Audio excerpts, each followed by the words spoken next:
Uma operação surpresa da Polícia Civil de São Paulo capturou o chefe de uma quadrilha que aterrorizava passageiros no Aeroporto Internacional de Guarulhos, e ele foi encontrado exatamente onde atuava, aguardando novas vítimas. O homem, conhecido pelo apelido de Zóio, era apontado pelas investigações como o líder do grupo denominado Arrastadores, uma organização criminosa especializada em extorquir viajantes nas áreas de desembarque do maior aeroporto do país. A prisão aconteceu em São Paulo, no próprio Aeroporto Internacional de Guarulhos, na região metropolitana da capital paulista. A operação, batizada de Repele 2, não se limitou à detenção de Zóio. Ao mesmo tempo, agentes cumpriram 4 mandados de busca e apreensão em endereços ligados ao grupo. Uma ação coordenada, planejada para não deixar saída. O modo de operar da quadrilha era calculado e cruel na sua simplicidade. Os criminosos se aproximavam de passageiros recém-chegados nas áreas de desembarque, oferecendo corridas de táxi ou de aplicativo. A oferta parecia legítima. Para quem acabava de desembarcar num aeroporto movimentado, cansado de viagem, carregando bagagem, a abordagem não levantava suspeitas imediatas. Era exatamente nisso que os arrastadores apostavam. Ao final do trajeto, cobravam valores muito acima dos praticados normalmente pelo mercado. Quando as vítimas se recusavam a pagar, a intimidação entrava em cena. Pressão, ameaças, a sensação de não ter para onde correr. O grupo escolhia suas vítimas com critério. Estrangeiros, turistas e idosos eram os alvos preferenciais. Pessoas que, por diferentes razões, tinham menor capacidade de reagir, de identificar o golpe com rapidez ou de buscar ajuda de forma eficaz. Quem não conhece a cidade, quem não fala o idioma com fluência, quem carrega a vulnerabilidade da idade avançada, esses eram os perfis que os criminosos buscavam deliberadamente. É o tipo de escolha que revela não apenas a frieza do crime organizado, mas também o quanto ele se alimenta justamente da confiança que as pessoas depositam em situações cotidianas. Quantas vezes alguém já aceitou uma carona num aeroporto sem pensar 2 vezes? Pelo menos 30 pessoas registraram um boletim de ocorrência contra o grupo. 30 vítimas que tiveram coragem de formalizar a denúncia, o que significa que o número real de pessoas afetadas é quase certamente muito maior. Parte das vítimas, especialmente estrangeiros de passagem pelo país, provavelmente nem chegou a registrar queixa. Foram embora com o prejuízo no bolso e a experiência amarga de ter sido enganada e intimidada em solo brasileiro. A prisão temporária de Zóio representa o resultado de um trabalho investigativo que foi construído ao longo do tempo, peça por peça, até chegar ao momento em que a operação pôde ser deflagrada com precisão. Encontrá-lo no próprio aeroporto, aguardando novas vítimas, não foi coincidência. Foi o desfecho de uma investigação que mapeou seus movimentos e seus hábitos.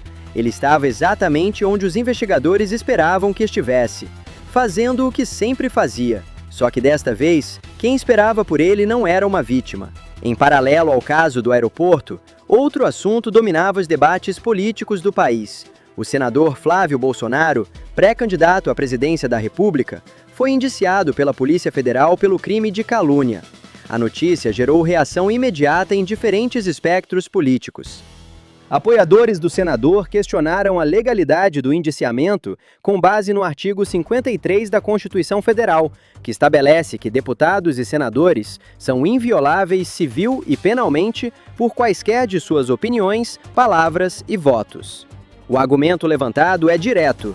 Se a imunidade parlamentar existe como garantia constitucional, como pode um senador ser indiciado por calúnia em razão de declarações feitas no exercício do mandato?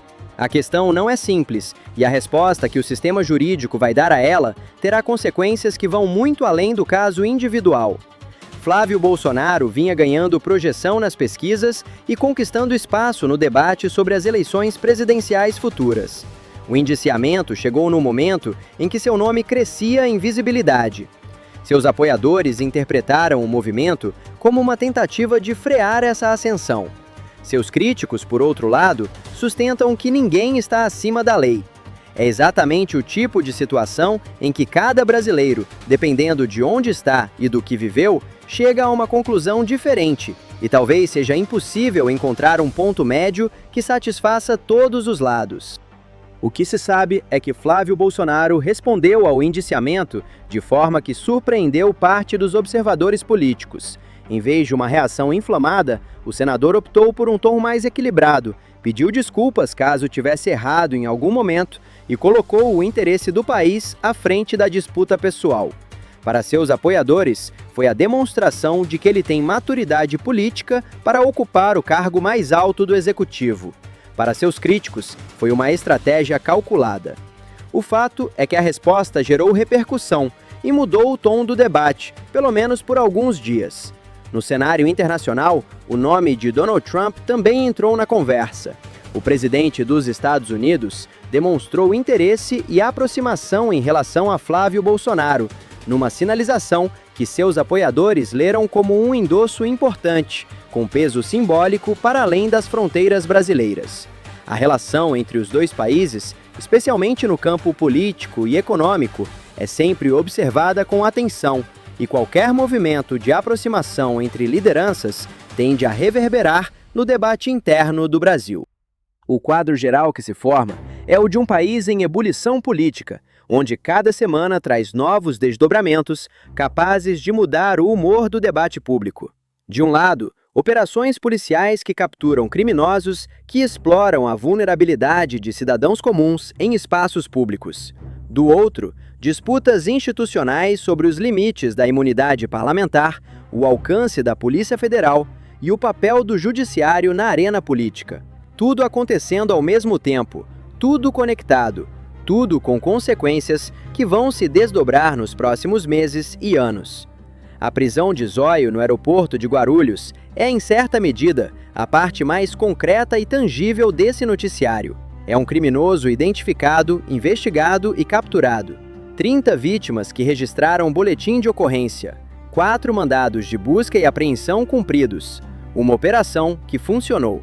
Para os turistas, os idosos, os estrangeiros que passam por Guarulhos todos os dias, sem saber que um grupo assim existia, e para os que já foram vítimas e talvez nunca soubessem que o chefe da quadrilha foi finalmente alcançado, essa prisão tem um peso real.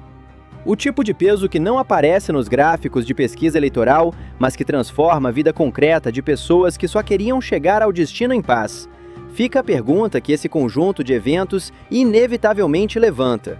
Num país onde as disputas políticas ocupam tanto espaço, quanto da nossa atenção coletiva sobra para os crimes que acontecem no cotidiano, longe das câmeras e dos palanques? E o que cada um de nós faria se fosse a vítima abordada no aeroporto ou se fosse o familiar de alguém que passou por isso?